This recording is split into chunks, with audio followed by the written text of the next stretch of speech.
Student, good morning.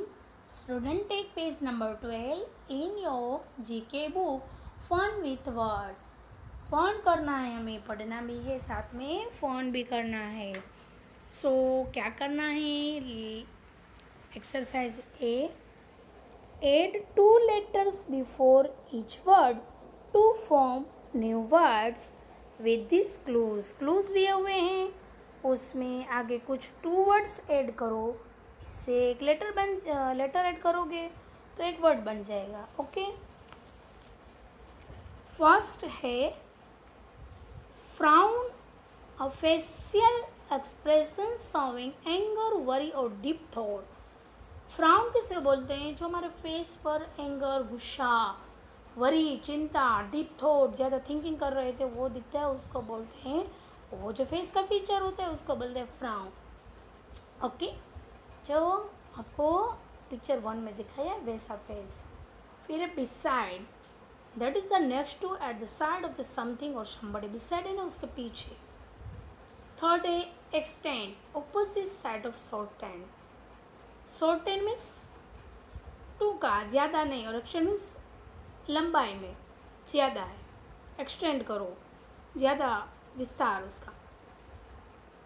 Fourth one है reopen, to open up again. Reopen means फिर से open करना. To explain, तो उसको कहते हैं डिस्क्राइब. मैं कहती हूँ ना, डिस्क्राइब करेंगे तो डिस्क्राइब करेंगे और एक्सप्लेन करेंगे, वो दोनों सिनोनिम में एक ही अर्थ होता है. टू आस्क पोलाइटली, किसी को पोलाइटली प्रमाणिकता से पूछते हैं उसको बोलते हैं रिक्वेस्ट.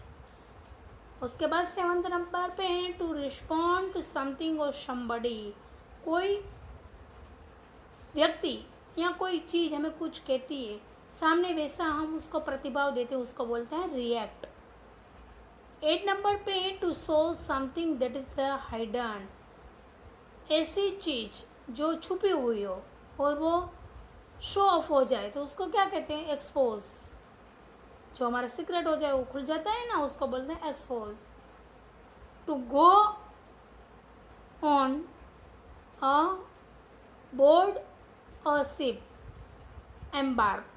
10 टू सजेस्ट इनडायरेक्टली, किसी को हमें सजेस्ट करना है बट उसको डायरेक्टली नहीं, इनडायरेक्टली, उसको बोलते हैं imply. Okay. Then exercise B, fill in the blanks with the correct name of animals or birds. Complete the figurative expression given below. The meaning of each expression is given in the sentence. क्या करना है? First of all हमें read करना है. क्या कहते हैं देखेंगे. To tackle any difficulty in a bold and direct manner is to take the bull by the horns. इसमें आएगा बुल.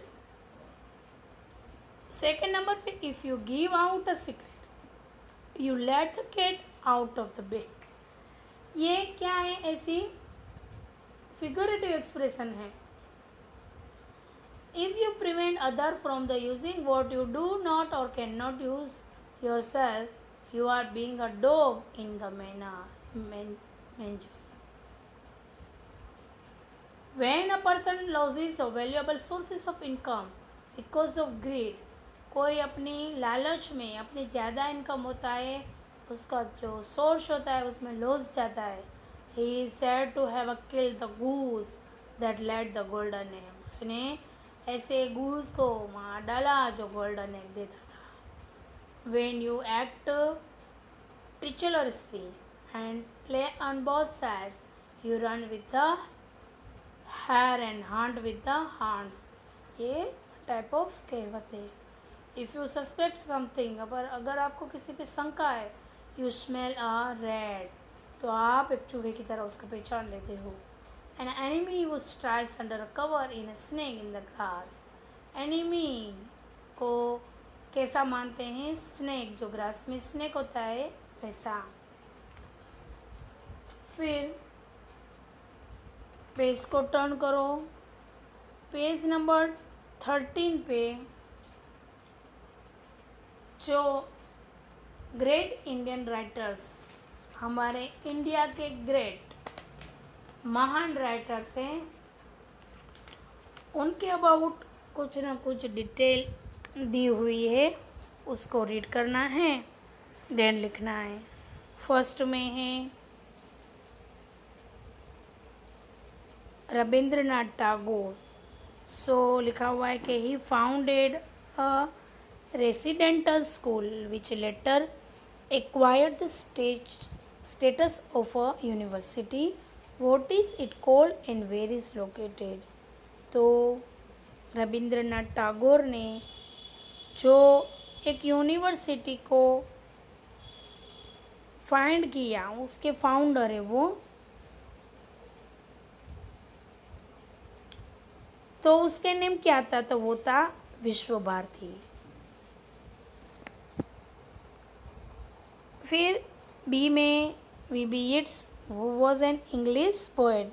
वी.बी. येट्स क्या थे, इंग्लिश पोएट थे। ये ओरल पजल है, क्विज है, सॉरी, मैं आपको यहाँ पे बता रही हूँ आंसर, आपको सिर्फ लिसन करना है।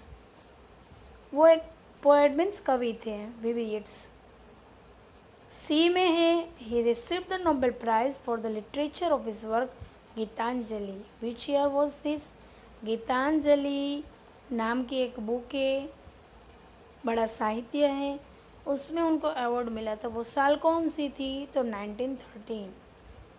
फिर डी है he received a knighthood but in 1919 he returned as a protest against the Jallianwala Bagh massacre caused by the British. फिर उसके बाद मुंशी प्रेमचंद, उसके अबाउट कुछ है। He wrote about 250 short stories. उसने शॉर्ट स्टोरी 250 लिखी है इन 2 लैंग्वेज, 2 लैंग्वेज में। विच लैंग्वेज वेर दिस, तो वो कौन सी लैंग्वेज थी, तो हिंदी एंड उर्दू, दोनों लैंग्वेज में उन्होंने लिखा था। What is the name of the publication in which they are completed? Name of the publication जिसमें उन्होंने कंप्लीट किया था, हर कोई बुक होती है उसका पब्लिकेशन का नेम होता है ना, तो वो थी मानसरोवर नेम की पब्लिकेशन में उन्होंने पब्लिश किया था। What was his real name, उनका रियल नेम क्या था, धनपत राय श्रीवास्तव, वो उनका रियल नेम था।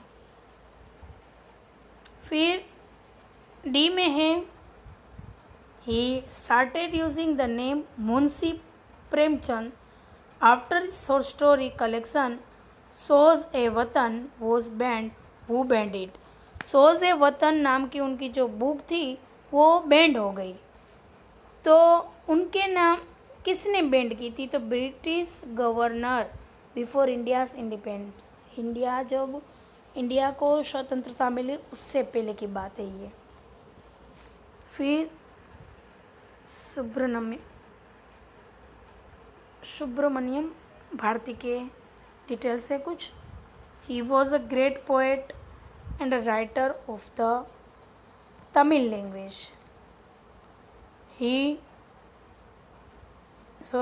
and was also a journalist.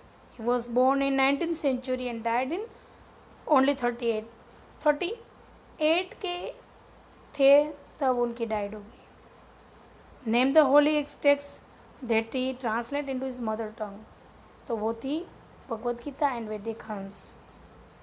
He was greatly influenced by Shri Aurobindo द्वारा उनको ज़्यादा इन्फ्लुएंस होनी, उनकी ज़्यादा असर हुई थी उन पर। He was an active member of A political party. Political party में वो एक्टिव मेंबर थे। विच पार्टी वॉज दिस, वो कौन सी पार्टी थी, तो वो पार्टी थी इंडियन नेशनल कांग्रेस की।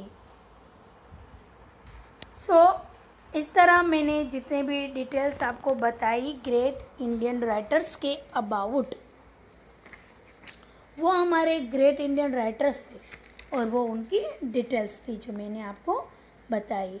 तो इस तरह ये सारी डिटेल्स आपके नॉलेज में बढ़ावा देगी। सो आपको इसको रीड भी करना है। Okay student, thank you very much.